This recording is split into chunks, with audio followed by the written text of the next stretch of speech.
صلوا على النبي محمد. اللهم صل على سيدنا محمد. مرحبا جد الحسين، مرحبا مرحبا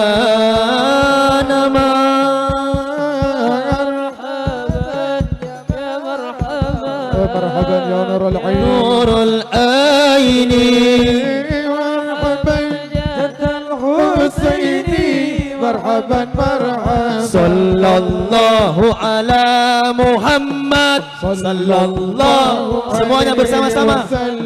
Sallallahu ala Muhammad ya Rabbi salli wa sallim. Sallallahu ala Muhammad sallallahu alaihi wasallam. Sallallahu ala Muhammad ya Rabbi salli wa sallim. Ya Nabi salam alaika, Ya Rasul salam alaika, ya Habib salam alaika, salawatullah alaika.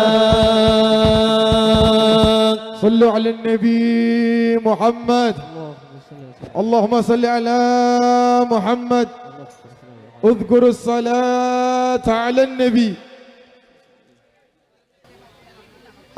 السلام عليكم ورحمة الله وبركاته.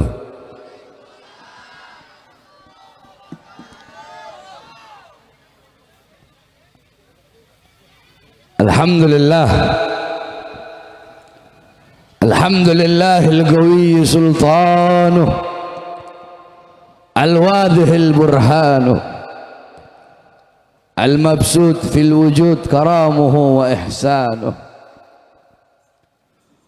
اللهم صل وسلم وبارك وكرم وعظم على نور الأنوار والسر الأسرار وترياك الأغيار ومفتاح باب اليسر، سيدنا ومولانا محمد،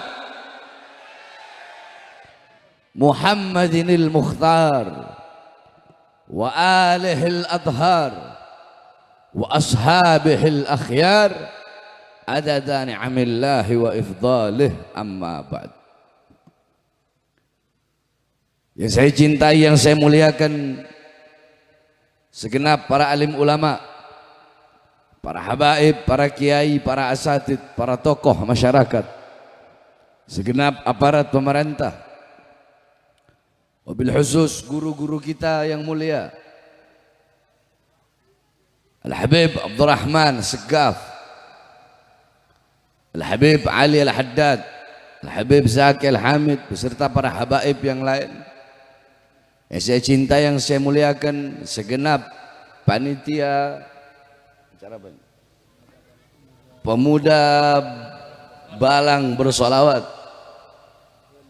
Beleng, pemuda Beleng bersolawat, Beleng,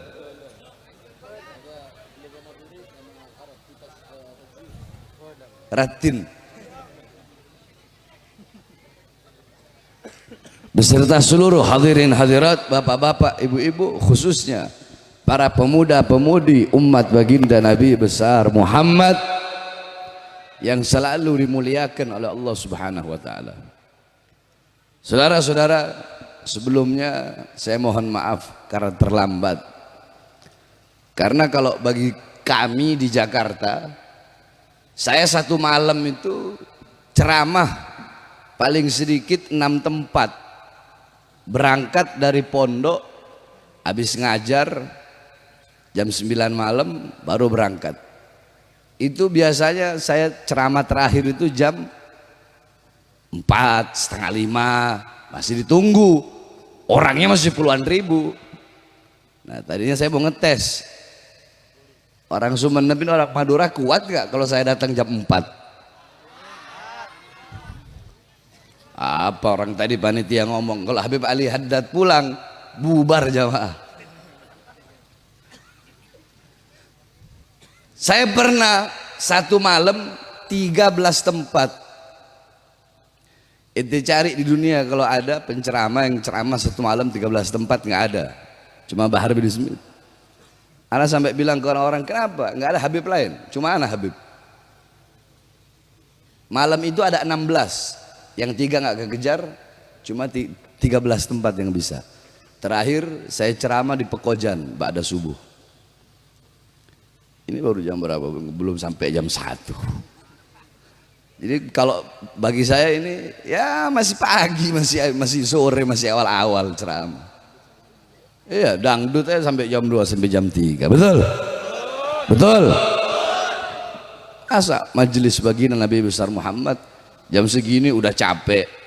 Oh Beb, kami dari ba'da maghrib. Oh Beb, kami dari ba'da isya sampai jam segini. Capek. Acara 1 tahun 1 kali. Tidak ada kata capek untuk baginda Nabi besar Muhammad. Oh Beb, saya datang dari jauh. Tidak ada kata jauh untuk baginda Nabi besar Muhammad. Tidak ada kata capek, tidak ada kata jauh, tidak ada kata lelah, tidak ada kata letih untuk baginda Nabi besar Muhammad sallallahu alaihi wasallam.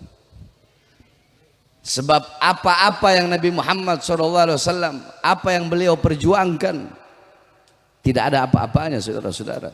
Kita apa yang telah kita perjuangkan? Apa yang telah kita korbankan untuk baginda Nabi besar Muhammad SAW? Laqad ja'akum rasulun min anfusikum azizun alaihi ma anittum harisun alaikum bil mu'minina raufur rahim. Sungguh telah datang kepada kalian, hei sekalian umat manusia, hei sekalian umat Islam, telah datang kepada kalian seorang nabi, seorang rasul, utusan Allah min anfusikum, dari golongan kalian, dari golongan manusia. Dia sangat cinta, dia sangat sayang, dia sangat mengasihi kalian, dia sangat cinta kepada kalian. Kecintaan Nabi Muhammad kepada kalian lebih besar daripada kecintaan bapak ibu kalian kepada kalian. Kecintaan Nabi kepada kalian lebih besar daripada kecintaan istri kalian kepada suami, istri kepada suami, suami kepada istri, orang tua kepada anak, anak kepada orang tua. Makhluk yang paling cinta kepada kalian adalah baginda Nabi besar Muhammad.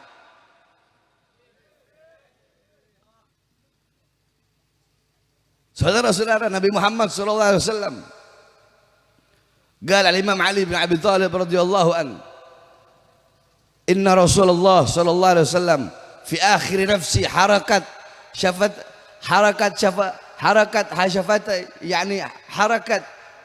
شفتيه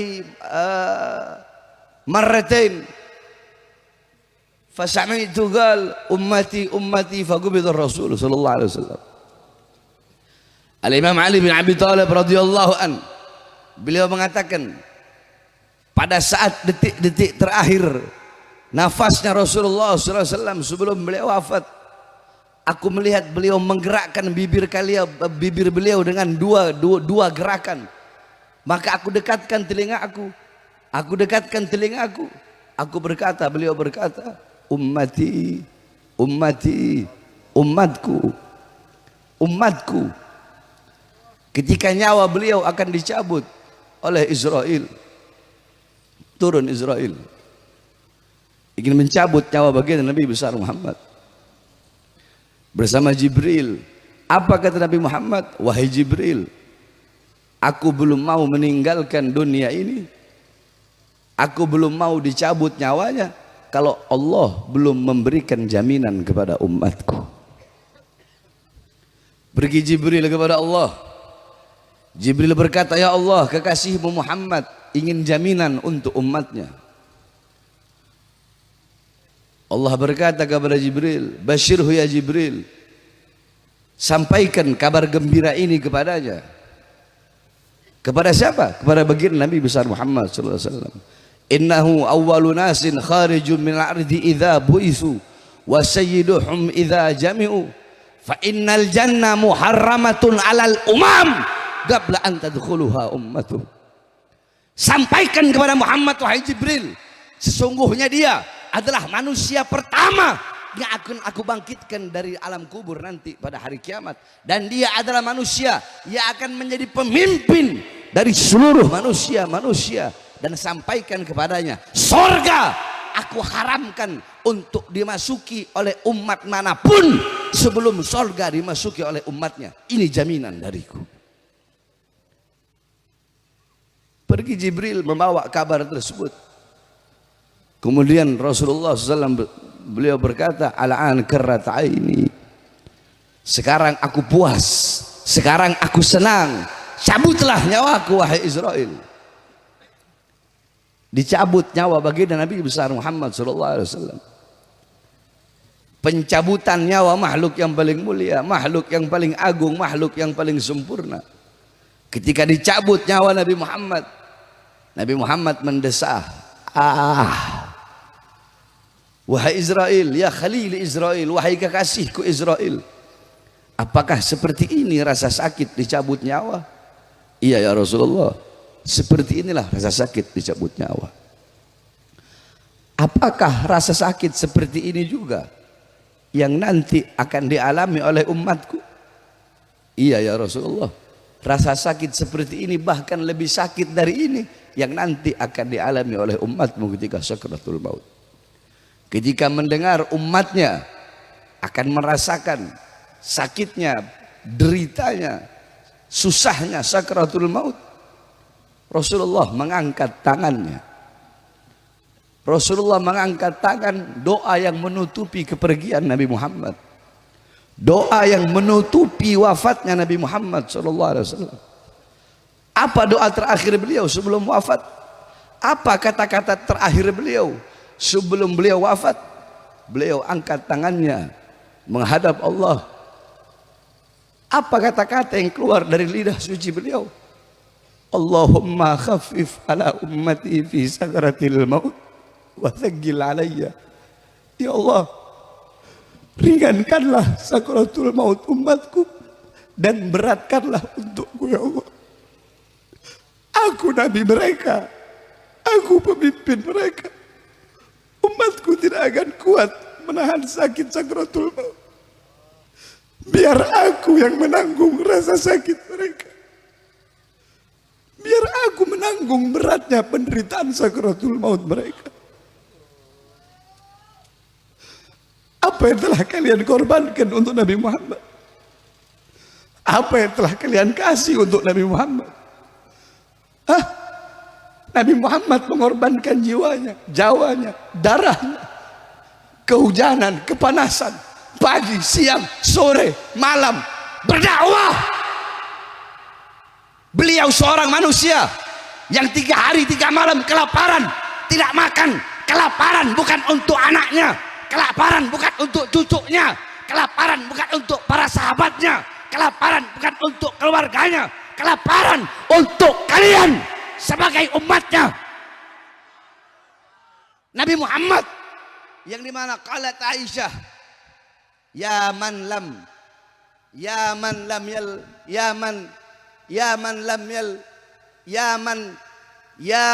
lam yanam fi firashil wathir, wahai seorang manusia yang tidak pernah tidur di atas kasur yang empuk,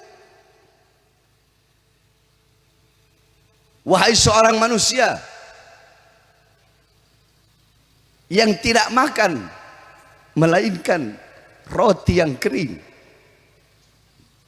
Nabi Muhammad kelaparan 3 hari 3 malam, mengganjal perutnya dengan batu kelaparan demi kalian sebagai umat. Yakni pengorbanan Nabi Muhammad tidak ada apa-apanya, saudara-saudara. Kita duduk di sini dari tadi ba'da maghrib atau ba'da isya sampai sekarang, mau dibandingkan dengan apa yang telah dikorbankan untuk Nabi Muhammad, pengorbanan Nabi Muhammad untuk kita, tidak ada apa-apanya. Jangankan Nabi Muhammad, untuk membalas jasa ibu yang melahirkan kita saja kita tidak bisa, bagaimana kita ingin membalas jasa baginda Nabi besar Muhammad sallallahu alaihi wasallam. Jangankan itu, fa kaifa tad'u ila dunya daruratu man laulahu lam tukhrajid dunya minal adami. Kalau bukan karena Nabi, dunia tidak akan pernah dikeluarkan dari ketiadaannya. Yakni seluruh alam semesta ini ada berkat baginda Nabi besar Muhammad sallallahu alaihi wasallam. Oleh karenanya sekali lagi saya katakan, tidak ada kata jauh untuk Nabi Muhammad, tidak ada kata capek untuk Nabi Muhammad, tidak ada kata larut malam untuk baginda Nabi besar Muhammad sallallahu alaihi wasallam. Saudara-saudara sekalian yang dimuliakan oleh Allah Subhanahu wa taala.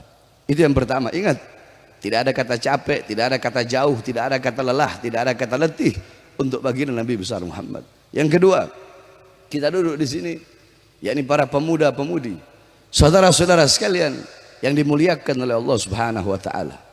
Kebangkitan Islam, waktu awal-awal dakwahnya Rasulullah SAW, tidak bisa dinafikan bahwasanya Rasulullah berhasil membawa Islam, Rasulullah berhasil menegakkan Islam. Itu tidak terlepas daripada turut andilnya para pemuda-pemuda dan para pemudi-pemudi. yakni Islam berkembang, yakni Islam tegak, Islam tersebar ke seluruh penjuru. Itu ada turut andilnya para pemuda-pemudi. Sebab kenapa? Sebagaimana yang semua kita tahu, bahwasana syubbanul yum rijalul ghad. Para pemuda-pemuda zaman sekarang adalah pemimpin-pemimpin di masa yang akan datang. Baik buruknya bangsa ke depan, bagus atau rusaknya suatu bangsa ke depan, itu tergantung anak-anak mudanya. Kalau anak-anak mudanya baik, anak-anak mudanya taat, anak-anak mudanya patuh kepada Allah, anak-anak mudanya hatinya kosong dari dunia, harta, pangkat, jabatan, tahta, kekuasaan. Anak-anak muda hatinya terikat dengan Allah. Anak-anak muda hatinya selalu merindukan Allah. Anak-anak muda hatinya tidak pernah kosong dari ingatan kepada Allah, ingatan kepada Rasulullah. Anak-anak mudanya taat, patuh, tunduk kepada Allah, taat, patuh, tunduk kepada syariat Rasulullah. Besok bangsa kita bakal jadi bangsa yang baik. Besok para pemimpin kita bakal jadi pemimpin-pemimpin yang baik, pejabat-pejabat yang baik, aparat yang baik, dan agama akan dipegang oleh orang-orang yang baik. Tetapi jikalau para anak-anak mudanya rusak, anak-anak mudanya tidak kenal Allah, anak-anak muda buta Allah, buta Rasulullah, buta Al-Quran, anak-anak mudanya buta Islam, buta iman, anak-anak mudanya menjadikan orang-orang kafir sebagai uswahnya, gudwahnya, teladannya, pedomannya. Anak-anak muda tidak kenal Islam, tidak kenal iman, tidak kenal ulama, tidak kenal para ustadz, tidak kenal para kiai, tidak kenal para habaib, tidak kenal majelis ilmu, tidak kenal majelis sholawat, tidak kenal majelis taklim.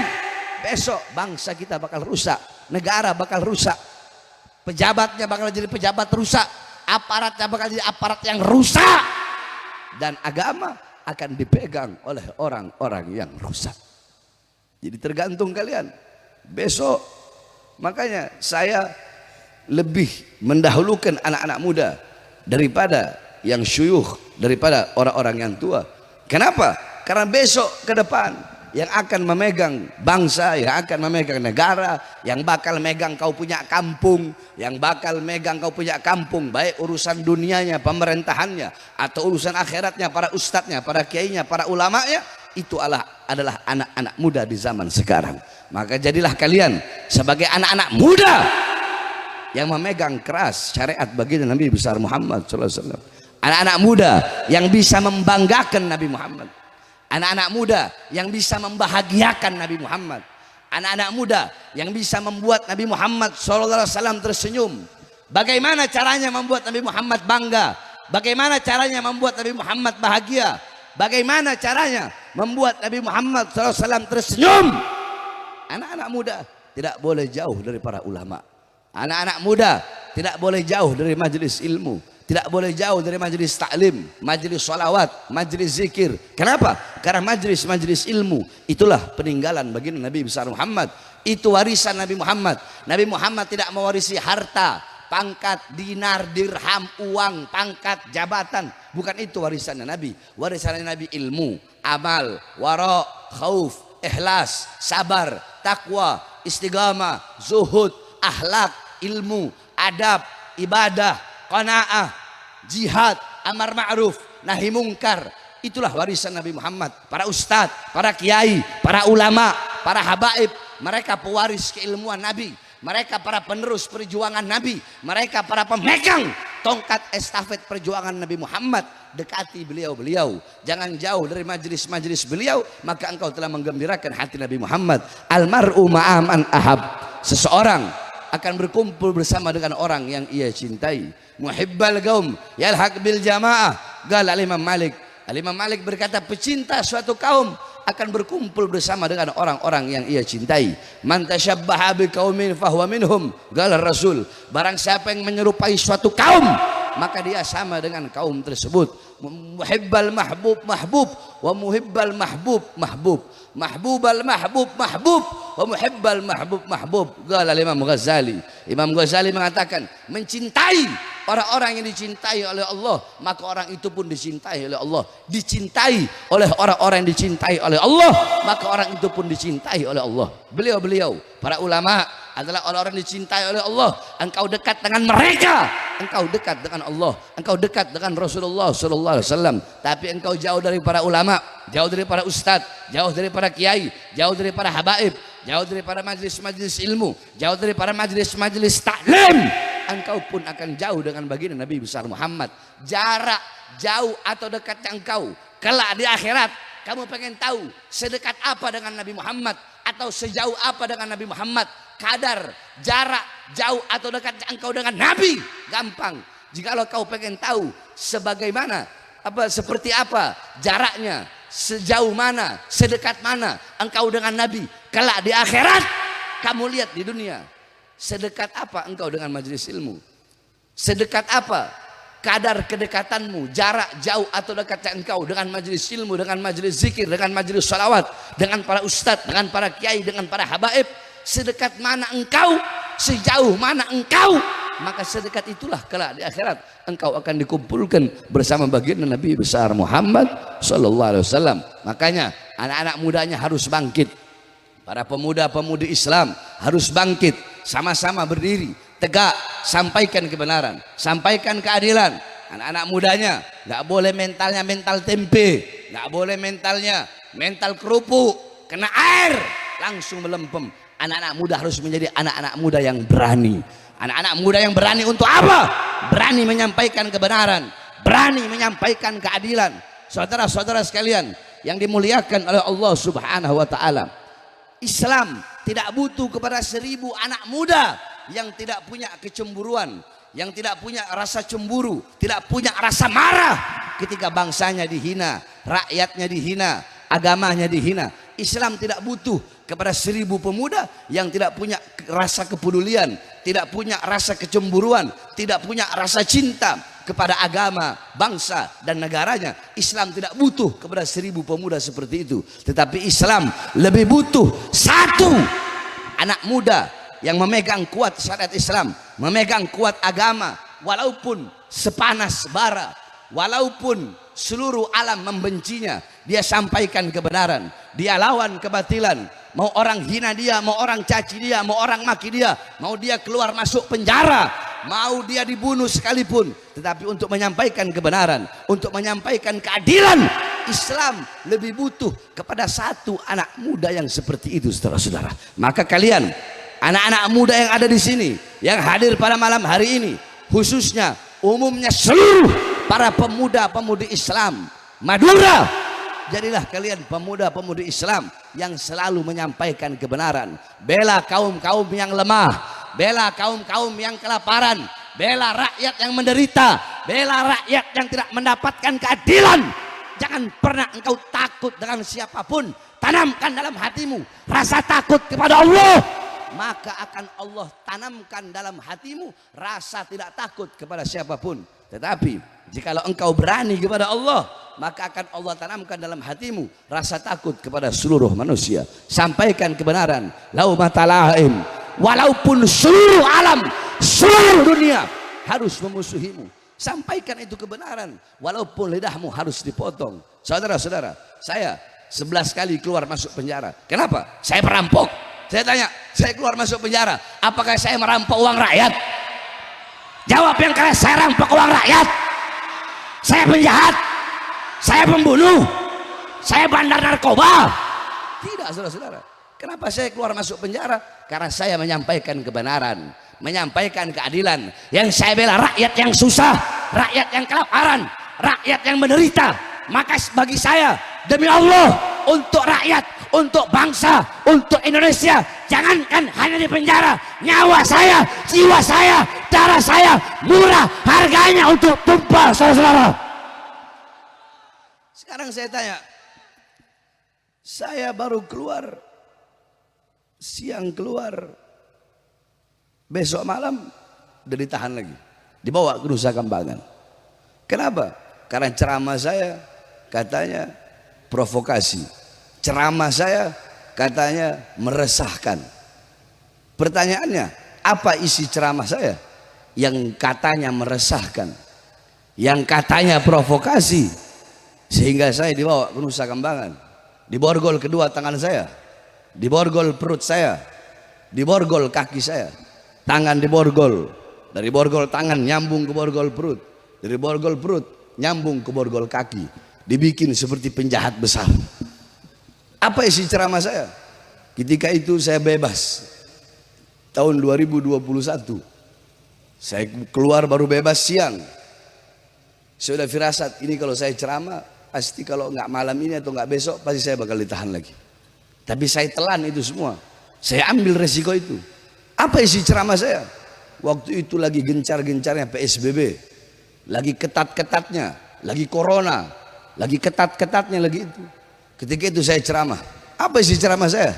Saya bilang, wahai presiden, wahai presiden, wahai para pejabat, wahai para aparat, rakyat, masyarakat, kalian kurung dalam rumah, tidak boleh keluar. Sedangkan tidak kalian beri kebutuhan pokoknya, tidak kalian beri makannya, tidak kalian beri minumnya. Kalian mau mati rakyat, kalian mau bunuh rakyat, atau mau menghidupkan rakyat? Itu ceramah satu, itu dibilang provokasi. Yang kedua saya bilang, wahai pejabat, wahai aparat, mal-mal, perusahaan-perusahaan milik asing tetap buka di masa corona. Kenapa warung-warung kecil, toko-toko kecil milik rakyat, milik pribumi Indonesia, kenapa kalian paksa untuk tutup? Wahai pejabat, wahai aparat, di tengah-tengah corona berapa banyak pengangguran, berapa banyak para pemuda-pemudi Indonesia, anak-anak muda Indonesia yang tidak punya pekerjaan. Di saat banyaknya anak-anak muda yang pengangguran, di saat banyaknya orang-orang yang kehilangan pekerjaan, malah tenaga kerja kalian kirim dari Cina ke daerah Polewali Mandar, Sulawesi sana. Saudara-saudara, saya tanya, itu ceramah provokasi atau bukan? Provokasi. Itu provokasi. Provokasi atau pembelaan?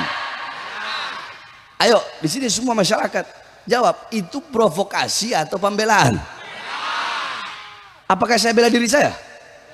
Siapa yang saya bela? Siapa yang saya bela? Siapa yang saya bela? Yang saya bela rakyat, yang saya bela masyarakat. Tapi ceramah itu dibilang provokasi. Itu yang bikin saya masuk lagi, ditahan lagi, dibawa ke Nusa Kambangan saya. Karena saya membela rakyat, rakyat yang susah, rakyat yang kecil. Terus kalian pikir saya kapok? Tidak ada kata kapok bagi saya, saudara-saudara. Tidak ada kata kapok. Makanya kalian para pemuda-pemuda Islam, jangan kalian takut. Orang-orang yang bersama Allah, pasti Allah berikan kemenangan. Tidak akan Allah berikan kekalahan, saudara-saudara. Nggak ada namanya orang bawa kebenaran, orang nyampaikan kebenaran itu kalah. Nggak ada cerita. Kalian ingat terakhir, waktu saya kemarin diwawancara oleh TV One. TV One wawancara saya dan berkata, Habib, seberapa yakin Habib kalau Panji Gumilang bakal ditahan? Seberapa yakin Habib bahwa pemimpin Ponpes Az-Zaitun Panji Gumilang bakal ditahan? Habib seberapa yakin? Saya cuma jawab, haha, kami bersama Allah, maka pasti Allah akan memberikan kemenangan kepada kami. Sebesar apapun kekuatan mereka, sebesar apapun pelindungnya mereka, penjaga mereka, kami punya Allah yang maha besar, kami punya Allah yang maha perkasa, kami punya Allah yang maha kuat. Maka orang-orang yang bersama Allah pasti akan Allah berikan kemenangan. Akhirnya apa, saudara-saudara? Allah berikan kemenangan. Benar, Panji Gumilang ditangkap, Panji Gumilang ditahan. Itu pun sesudah kami mengeluarkan pernyataan Itu pun sesudah saya mengambil sikap. Apa yang saya sampaikan? Saya sampaikan, hei polisi, kalau sampai Panji Gumilang tidak ditahan, tidak kalian tangkap, demi Allah, saya Bahar bin Smith akan saya ajak umat Islam Jakarta, Jawa Barat, Banten datang ke Indramayu dan akan kami ratakan Al-Zaitun dengan tanah, saudara-saudara. Ketika kami sampaikan hal tersebut, alhamdulillah, beberapa saat ketika Panji Gumilang diperiksa, dari saksi menjadi tersangka, dari tersangka langsung ditahan.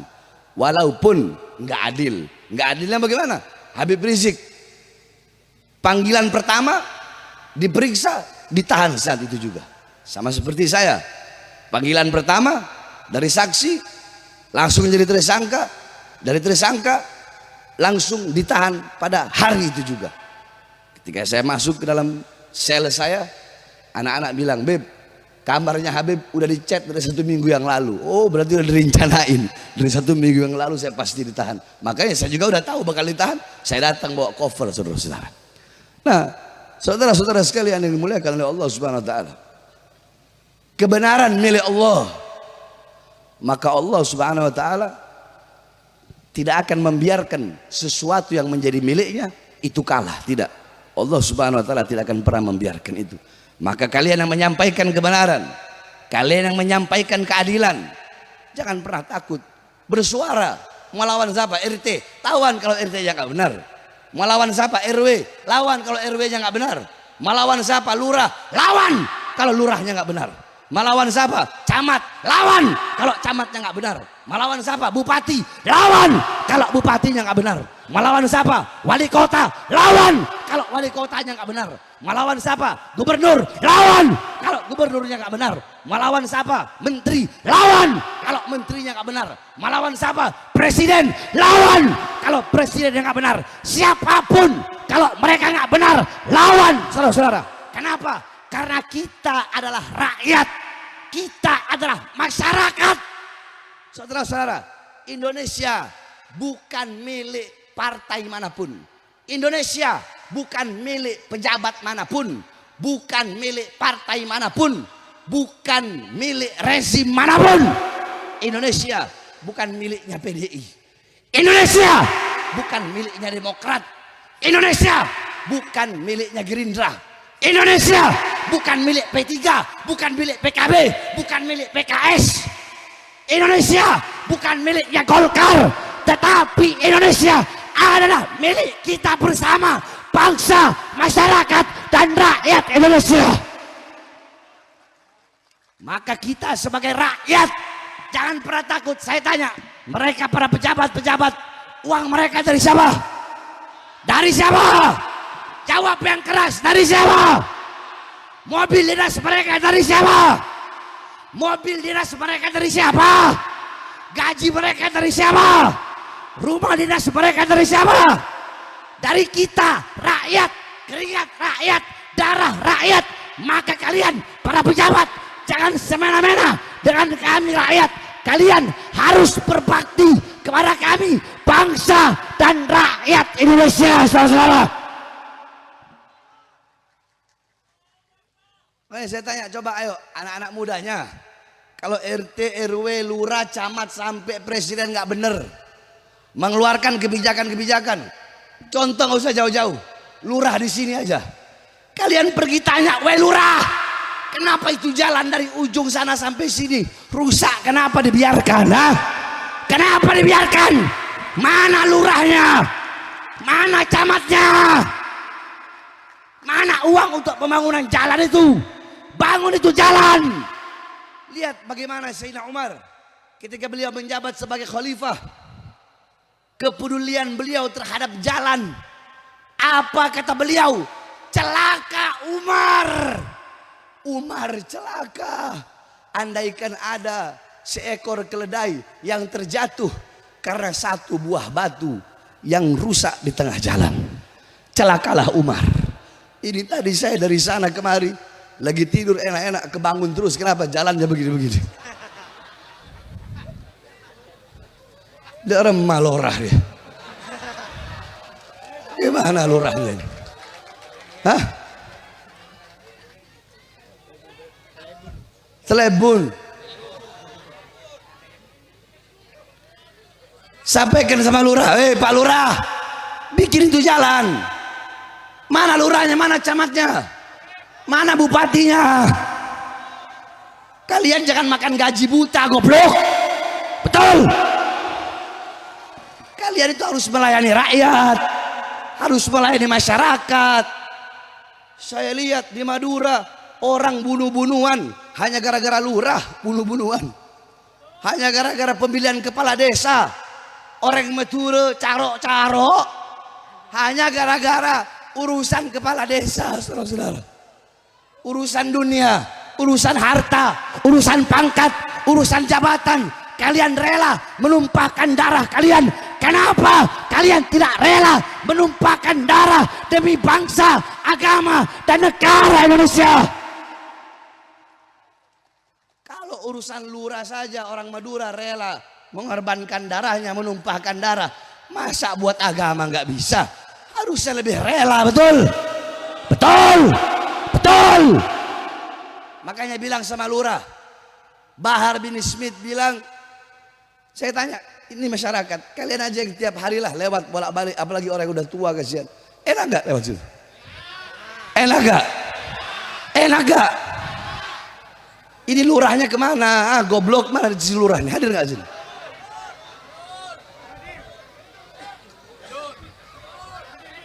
Besok setelah lurah mendengar apa yang kita sampaikan pada malam hari ini, kalau jalan masih nggak dibangun, siap kalian geruduk kantor kelurahan, siap geruduk kantor kecamatan, geruduk, minta dibangun itu jalan.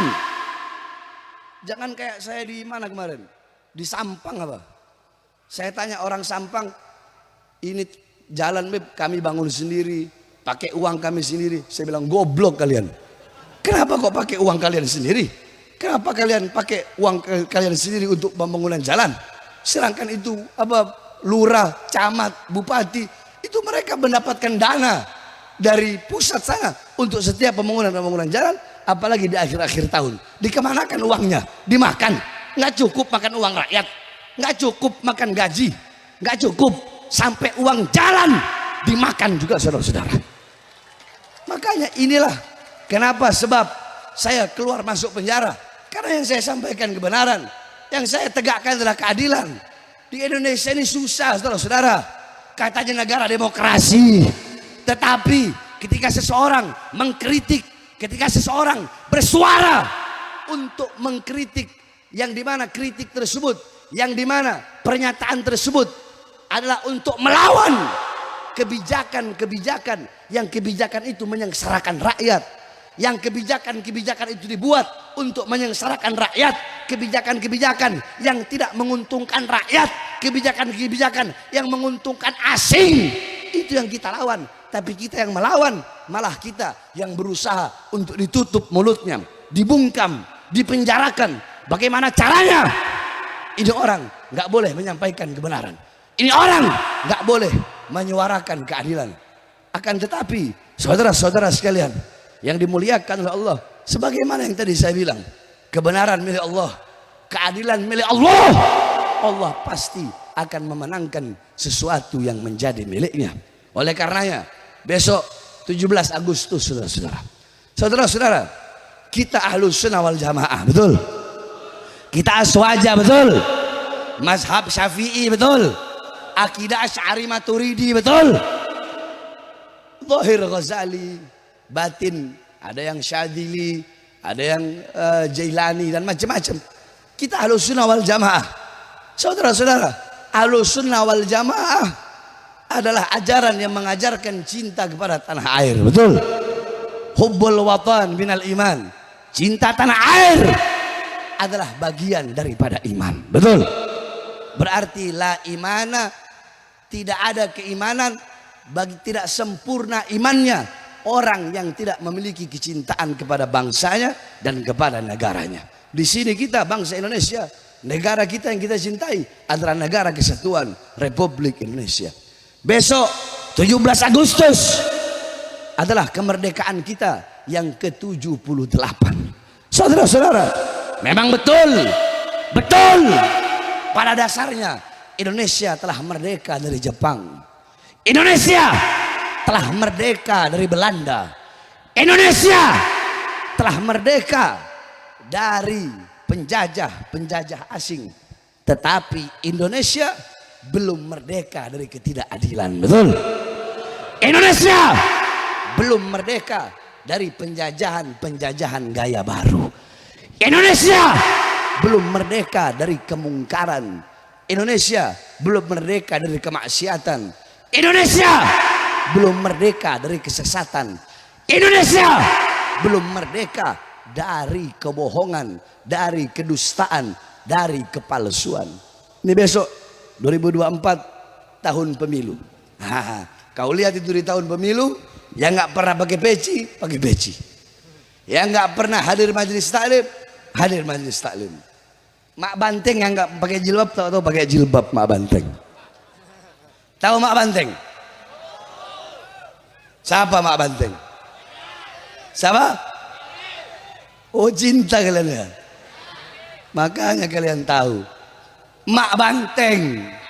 Loh, kok Habib manggilnya Mak Banteng tuh? Itu penghinaan. Penghinaan dari mana? Saya tahun 2017 pernah dilaporkan. Dilaporkan kenapa? Dilaporkan karena menghina Megawati katanya. Katanya saya ngomong Mak Banteng. Dan saya ngomong waktu itu PDI sarang PKI. Diperiksa ya, cuma nggak ditahan. Ketika diperiksa, penyidik nanya, apakah benar Habib dalam ceramah mengatakan Megawati Habib sebut dengan Emak Banteng? Iya betul, benar. Kenapa Habib sebut dia Emak Banteng? Apa alasannya? Apa yang mendasarinya? Kata penyidik, kata polisi. Saya bilang, Pak, setiap lakop itu pasti ada nisbat. Setiap gelar itu pasti ada penyandaran daripada gelar tersebut. Contoh, Abu Nawas. Sering dengar Abu Nawas kan? Bapaknya Kerah. Ini Kerah. Loh, kok bisa dinamakan bapaknya Kerah? Karena si Abu Nawas ini, dia kalau pakai baju, kerahnya itu lebih panjang, lebih tinggi dari kepalanya. Besar kerahnya. Karena kerahnya besar, makanya dipanggil Abu Nawas, bapaknya Kerah. Sufyan Ats-Tsauri. Ats-Tsaur artinya banteng. Kenapa kok diberi gelar banteng? Oh, penyandarannya, nisbatnya dulu Sufyan Ats-Tsauri pernah masuk masjid, beliau mendahulukan kaki kiri, nggak sengaja. Tiba-tiba terdengar suara, ya Tsaur gaddimul yumna, wahai banteng, dahulukan kaki kananmu. Semenjak itu beliau dipanggil Sufyan Ats-Tsauri. Nah sekarang saya tanya Pak, Megawati itu ketua partai apa? PDI. PDI lambangnya apa? Banteng. Ya saya panggil Mak Banteng. Kalau lambangnya monyet, ya saya panggil Mak Monyet. Betul. SBY punya partai apa? Demokrat. Lambangnya Mercy. Ya berarti bapaknya Mercy. Waktu itu Golkar dipegang Abu Rizal Bakri. Ya berarti si Abu Rizal Bakri bapaknya Beringin. Nggak ribet-ribet. Kata polisi bengong. Oh iya juga Habib ya. Berarti bener Habib panggil Mak Banteng gitu ya. Iya bener emang saya panggil Mak Banteng. Bener berarti. Iya bener ya. Iya betul juga Habib ya. Makanya saya nggak ditahan saudara. Besok tahun pemilu begitu. Pejabat butuh sama Islam, butuh sama rakyat, butuh sama masyarakat. Kalau ada maunya doang, betul? Ibu jawab betul. Betul. Iya, udah nggak usah jauh-jauh. Coba lihat yang dulu keluar masuk gorong-gorong, keluar tahu-tahu jadi presiden. Ya, naik turun becak, tahu-tahu jadi presiden. Apa kata-kata manis mereka semua? Para pejabat-pejabat yang mau mencalonkan, kami berjanji akan berbuat adil kepada rakyat, mensejahterakan rakyat, memakmurkan rakyat. Tetapi setelah jadi, yang makmur bukan rakyat, yang sejahtera bukan rakyat. Ibu, saya tanya, BBM naik gak? Naik gak? Minyak naik gak? Bawang naik gak? Semua kebutuhan pokok naik gak? Mahal nggak? Enak. Enak. Yang sejahtera bukan rakyat, yang makmur bukan rakyat. Yang sejahtera mereka para pejabat, yang sejahtera mereka para aparat, yang sejahtera mereka partai politik mereka, mereka dengan kekuasaan mereka, yang sejahtera pihak-pihak asing. Kita rakyat Indonesia menjadi budak di negara kita sendiri, saudara. Betul, betul. Makanya Dirgahayu Indonesia, Dirgahayu NKRI yang ke-78.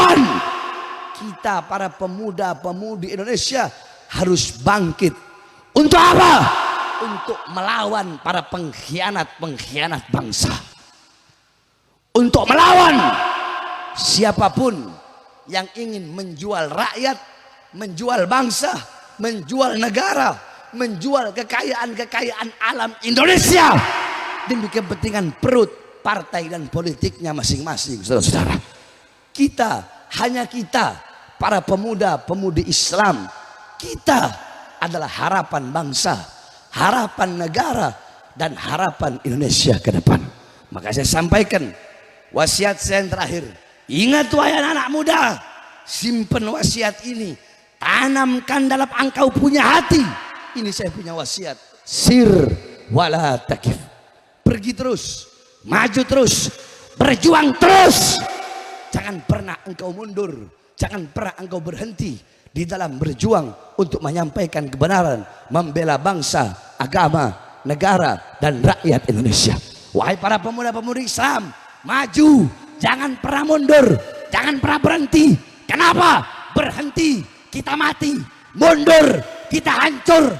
Maka sampaikan kepada mereka, para pengkhianat-pengkhianat bangsa, bahwasanya kami pemuda-pemudi Islam Madura, khususnya pemuda-pemudi Beleng, kami bersumpah demi Allah, kami akan tegak berdiri, mengangkat kepala, tidak akan pernah tunduk kepada ketidakadilan, tidak akan pernah tunduk kepada kezaliman. Kami para pemuda-pemudi bersumpah demi Allah akan berada di barisan paling depan. Kami santri-santri yang pakai sarung berada di barisan paling depan untuk menyuarakan kebenaran, tidak berhenti sampai mati, tidak mundur walaupun harus hancur. Saudara-saudara, saya tanya pemuda-pemudi Beleng, siap hancur demi Indonesia, siap binasa demi Indonesia, siap mati demi merah putih? Allahu Akbar, Allahu Akbar, Allahu Akbar. Indonesia merdeka, merdeka, merdeka, merdeka. Allahu Akbar, Allahu Akbar, Allahu Akbar. Mudah-mudahan ke depan Allah berikan kita pemimpin yang baik, pemimpin yang taat, pemimpin yang patuh, pemimpin yang adil. Amin amin ya rabbal. Terus Beb, Habib milih siapa? Kan itu pertanyaannya. Bahar bin Ali bin Smith besok 2024 golput, nggak milih siapapun. Itu khusus pribadi saya. Tapi umat Islam nggak boleh golput, betul? Nggak boleh gol. Itu buat saya pribadi. Kenapa? Karena bagi saya yang paling mahal adalah kesetiaan, saudara-saudara. Cukup dihianati sama Prabowo kemarin. Jadi udah cukup. Besok 2024 mau malaikat Jibril kayak jadi presiden, andaikan gitu, andaikan. Nyalon, tetap saya nggak bakal milih. Siapapun yang jadi presiden, saya nggak bakal milih. Tetapi saya menyerukan, kalau ada dua pilihan yang baik, pilih yang paling baik. Ada tiga pilihan, tiga-tiganya baik. Dari tiga itu lihat yang paling baik mana, pilih yang paling baik. Ada 4 pilihan, 4-empatnya baik, pilih yang paling baik dari 4 tersebut. Paham? Ada 2 pilihan atau 3 pilihan atau 4 pilihan. dua-duanya, tiga-tiganya, empat-empatnya buruk. Kita nggak bisa meninggalkan. Maka pilih yang paling sedikit keburukannya. Pilih yang paling ringan keburukannya. Udah paham kalian maksud saya apa? Nggak perlu saya jelaskan. Karena saya golput. Paham? Paham? Yakni idza aradtum an fi'la syai'in faqaddimu thalathata asya'. Kalau kalian ingin melakukan hal apapun, perkara apapun, maka sebelum melakukan perkara tersebut, kata Nabi Adam, dahulukanlah 3 perkara. Salah satunya istasyirul akhyar. Sebelum melakukan suatu perkara, maka bermusyawarahlah dulu dengan akhyar, orang-orang yang baik, orang-orang soleh. Maksudnya apa? Setiap mau melakukan sesuatu, minta nasihatnya, minta petuah, minta arahan, minta petunjuk daripada orang-orang soleh, daripada para asatid, para kiai, para habaib, ulama yang lurus. Cari ikut ulama yang lurus, jangan ikut ulama yang belok-belok. Ya, ikuti ulama yang dimana dia ngeluarin uang, dia ngeluarin harta untuk bangsa, untuk negara, untuk pemilihan presiden. Jangan kebalik, ulama yang dapat uang dari si calon presiden. Ya udah alamat nggak bener, udah alamat bengkok-bengkok semua nih. Sekali bengkok, kesananya bakal bengkok terus, saudara. Jadi kalau mau ikut ulama yang lurus, ikut ulama yang lurus, yang istiqomah, yang lempeng. Nah, yakni petuah-petuah, nasihat, arahan, petunjuk daripada mereka kita ikuti. Paham? Kalau saya pribadi, mohon maaf, saya ini orang setia. Satu kali dikhianati, sudah, nggak ada kata maaf bagi pengkhianat. Itu kalau saya. Makanya mau siapapun besok yang menyalon, saya nggak bakal pilih siapapun. Ya, tapi kalian nggak boleh ikut. Nggak, jangan ikut, itu saya pribadi. Wajib bagi kalian untuk memilih. Bagaimana caranya? Ya tadi ada 2 pilihan yang baik, nggak bisa pilih dua-duanya, pilih yang paling baik. Ada 3 atau 4 atau seterusnya. Pokoknya pilih yang paling baik, pilih yang paling soleh, pilih yang paling dekat dengan Allah, pilih yang paling dekat dengan Rasulullah, pilih yang paling tahu Islam, pilih yang paling kenal dengan ajaran Islam, pilih yang dimana dia tidak kenal kasih sayangnya, nggak pilih kasih. Dia memegang semuanya, tidak peduli apapun sukunya, apapun rasnya, apapun agamanya, dia rangkul semuanya. Jikalau Islam, dia rangkul sebagai sesama saudara seagama. Di luar Islam, Kristen, Buddha, Hindu, Katolik, dia rangkul sebagai saudara sesama bangsa dan sesama rakyat dan sesama Indonesia. Seperti itu engkau pilih, maka insya Allah Indonesia bakal dipimpin oleh pemimpin yang adil dan pemimpin yang baik. Mudah-mudahan negara kita menjadi negara yang selalu diberkahi dan dirahmati oleh Allah Subhanahu wa taala. Baldatun thayyibatun wa rabbun ghafur. Amin amin ya rabbal alamin. Bismillahirrahmanirrahim.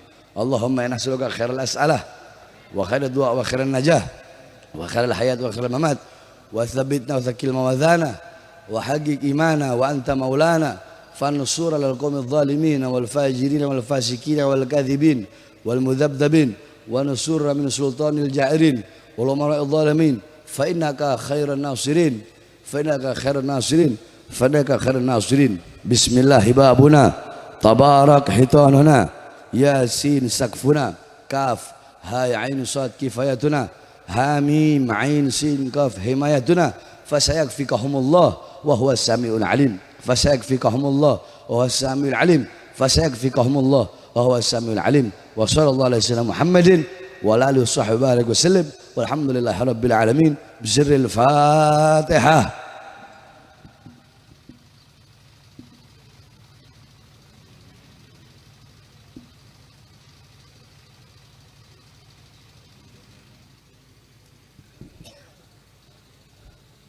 Sebelum saya tutup, saudara-saudara, ibu-ibu, toju bu, toju, santai bu, santai, toju. Saudara-saudara, saya ini lagi sakit. Saya minta doanya. Kalian doakan biar Allah angkat penyakit saya.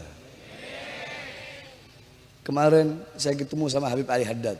Nah, beliau ini salah satu sebab saya bisa hadir pada malam hari ini. Acara di sini. Beliau salah satu sebab. Sebab beliau ingetin terus, Beb, jangan lupa ya.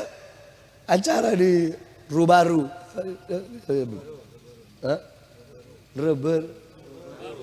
Rubaru. Yang di Madura itu Beb Sumeneb. Oh ya Beb. Iya Beb. Kalau beliau nggak ingetin begitu, oh mungkin saya nggak hadir. Jadi beliau, nah ini beliau Masya Allah, Habib Ali ini, saya punya kakak ini. Mudah-mudahan Allah panjangkan umur beliau. Cuma istrinya masih setong dari takok bebenek boleh. Ini anda lihat Habib-Habib yang di Sumeneb ini, wajahnya wajah takut istri semua. Kasihan, wajah-wajah terzolimi. Tenang Beb, di akhirat itu orang gak bakal diminta pertanggungjawaban sama Allah. Kenapa? Di akhirat udah disiksa, udah diazab sama istri. Jadi akhirat gak diazab sama Allah. Ketahuan wajah-wajah terzolimi, tersakiti. Ya, jadi sebelum saya tutup, saya ini bikin pondok pesantren. Udah sekitar ada 12-13 tahun lah itu pondok. Saya bangun pondok pesantren saya itu pakai darah, pakai air mata, pakai keringat. Haram jadah sepeser pun saya terima bantuan dari pemerintah. Saya nggak mau. Kenapa? Kalau saya terima akan tertanam dalam hati saya rasa suatu saat ketika pejabat itu berbuat zalim, pasti saya akan mendiamkan kezalimannya. Ada rasa nggak enak untuk menegurnya, betul?